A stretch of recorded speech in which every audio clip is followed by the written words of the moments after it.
부모님이 가게를 하시는데요. 얼마 전 저금리의 소상공인 대출을 받으셨어요. 근데 온라인 쇼핑몰 사업을 하는 제가 급전이 좀 필요한 상황이어서 부모님이 받은 소상공인 대출금의 일부를 빌렸을까 하는데 나중에 법적인 문제가 발생하진 않을지 궁금합니다.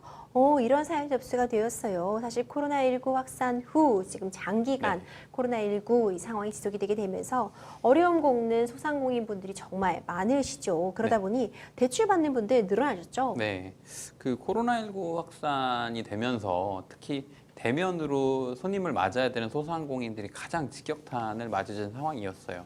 그래서 그것 때문에 부득이하게 이제 해당 기간을 버티기 위해 대출을 받으신 분들이 많았는데 또 하필이면 이제 최근 몇 달 전부터는 이제 금리가 급격하게 상승하면서 대출 받으신 그 대출 이자를 감당하시지 못해 이제 어려움을 겪으시는 분들도 점점 늘어나고 있습니다. 변호사님, 제가 사연을 보다 보니 좀 궁금해지는 게 상담자님 역시 온라인 쇼핑몰 운영하고 계시다면 소상공인 대출 받으실 수 있는 건 아닌가 싶기도 하거든요. 네. 법률 노무 세무 상담을 가장 스마트하게 받는 방법은 대한민국 최초로 설립된 온라인 법률 서비스 플랫폼 로시컴.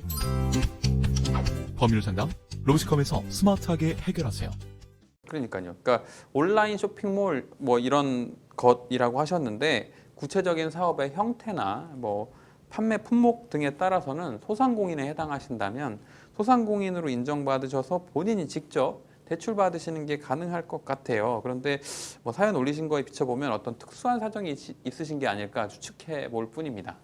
그렇군요. 급전이 필요해서 당장 목돈의 대출을 받은 부모님에게 대출 받은 돈의 일부를 좀 다시 빌리려고 하시는 그런 상황인 것 같아요. 이거 괜찮을지, 법적 문제 없을지 궁금하네요. 법률 노무 세무 상담을 가장 스마트하게 받는 방법은 대한민국 최초로 설립된 온라인 법률 서비스 플랫폼 로시컴. 법률 상담 로시컴에서 스마트하게 해결하세요. 이게 부모님께서 받으신 소상공인 대출이 저금리다라고 이제 말씀을 서두에 주셨어요. 그걸 비춰보면 이게 통상적으로 소상공인 대출이라는 게 정책금융의 성격을 갖는 경우가 많습니다. 정책금융이요? 예, 그러니까 뭐 대출을 해줘서 그걸로 인해 이자 수입을 얻기 위해 돈을 빌려주는 어떤 사금융의 목적이 있다면 다음 이제 국가나 어떤 공공기관 등에서 이런 소상공인들을 보호하기 위해서 매우 현실적으로 가장 낮게 책정된 금리만큼만 받고 돈을 빌려주는 그런 것을 말하거든요. 그래서 그런 대상자들이 선정되기 위해서는 뭐 직접적으로 얼마 기간 동안 뭐 영업을 했어야만 하고 또 품목도 뭐 몇 가지 뭐 전통시장이라든지 뭐 이런 소상공인으로 볼 수 있는 그런 품목에 해당하는지 심사 같은 걸 엄격하게 거치고 그 다음에 사용하는 목적 역시도 그 해당 사업을 위해서만 쓸 수 있도록 목적을 정해서 대출을 실행하는 거죠. 그런데 그 본인 사업, 그러니까 정해진 소상공인 사업이 아니라 아들, 자녀한테 이제 빌려주는 거는 대출 조건에 처음부터 정책금융의 목적에 위반돼서 즉시 다시 갚아라라고 회수될 위험성도 있어 보여요. 그렇군요. 오히려 바로 회수될 위험성도 있기 때문에 좀 조심히 접근하실 필요는 충분히 있을 것 같아요. 그리고 항상 우리가 금전 거래할 때 차용증, 변호사들도 강조하잖아요. 차용증 작성해야 된다, 계약서 써야 된다 이런 얘기 많이 하는데 이런 상황에서도 차용증 작성하는 게 옳을까 이런 부분도 좀 궁금하실 것 같거든요. 법률 노무 세무 상담을 가장 스마트하게 받는 방법은 대한민국 최초로 설립된 온라인 법률 서비스 플랫폼 로시컴.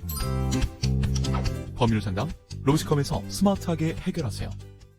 부모와 자녀 사이의 금전 거래에 대해서는 세무당국에서는 돈을 빌려주고 빌려받는 차용이 아니라 증여로 보는 경우가 많습니다. 증여요? 예.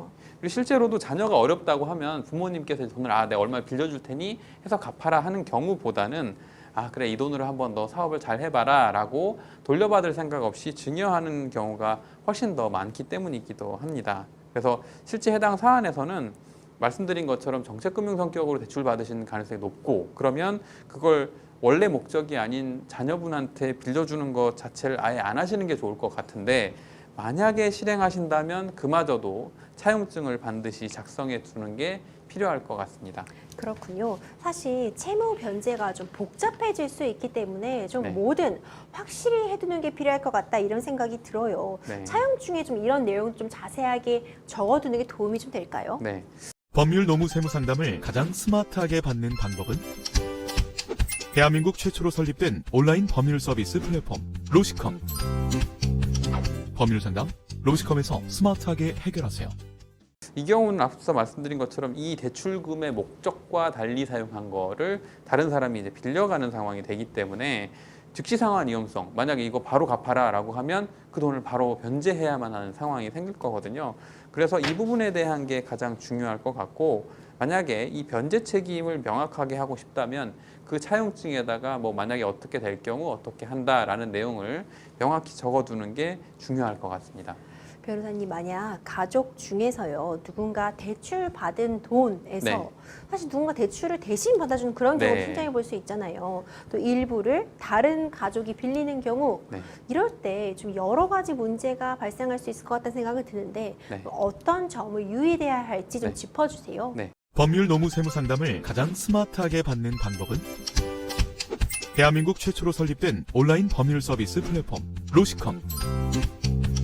법률 상담 로시컴에서 스마트하게 해결하세요.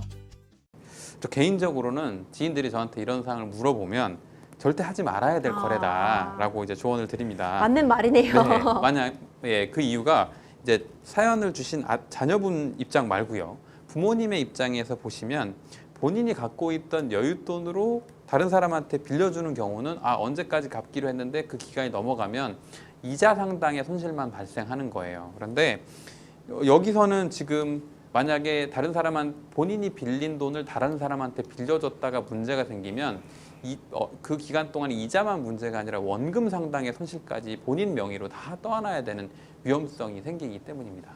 그렇군요. 마지막으로 우리 상담자님을 위한 네. 조언 한 말씀 좀 해주시자면요. 네. 법률 노무 세무 상담을 가장 스마트하게 받는 방법은 대한민국 최초로 설립된 온라인 법률 서비스 플랫폼 로시컴. 법률 상담 로시컴에서 스마트하게 해결하세요. 처음에 이제 변호사님께서 물어보신 것처럼 본인 사업을 하고 계시다면 본인 명의로 대출을 받으시는 게 가장 좋습니다. 그래서 그 경우에 만약에 그 사연 주신 이유가 아마도 추측컨대는 뭐 신용도라든지 해당 사업의 영위 기간 등의 조건이 충족되지 못해서 부득이하게 이제 부모님한테 대출금, 부모님이 받으신 대출금을 내가 먼저 쓰면 어떨까 생각하신 것 같은데, 이게 실제로 실행이 됐다가 본인 그리고 부모님 모두가 힘들어지실 수 있기 때문에 이런 방식의 거래는 하지 않으시는 게 좋다. 저는 이렇게 좀 말씀드리고 싶습니다. 네, 저희한테 사연 참 잘 주신 것 같아요. 네. 변호사님 좀 정리해 주셨습니다. 네. 아무래도 좀 문제될 수도 있으니까 그럼요. 조심히 접근하는 게 좋겠다. 네. 말씀 꼭 명심해 주시면 좋겠어요. 네. 법률 노무 세무 상담을 가장 스마트하게 받는 방법은 대한민국 최초로 설립된 온라인 법률 서비스 플랫폼 로시컴. 법률 상담 로시컴에서 스마트하게 해결하세요.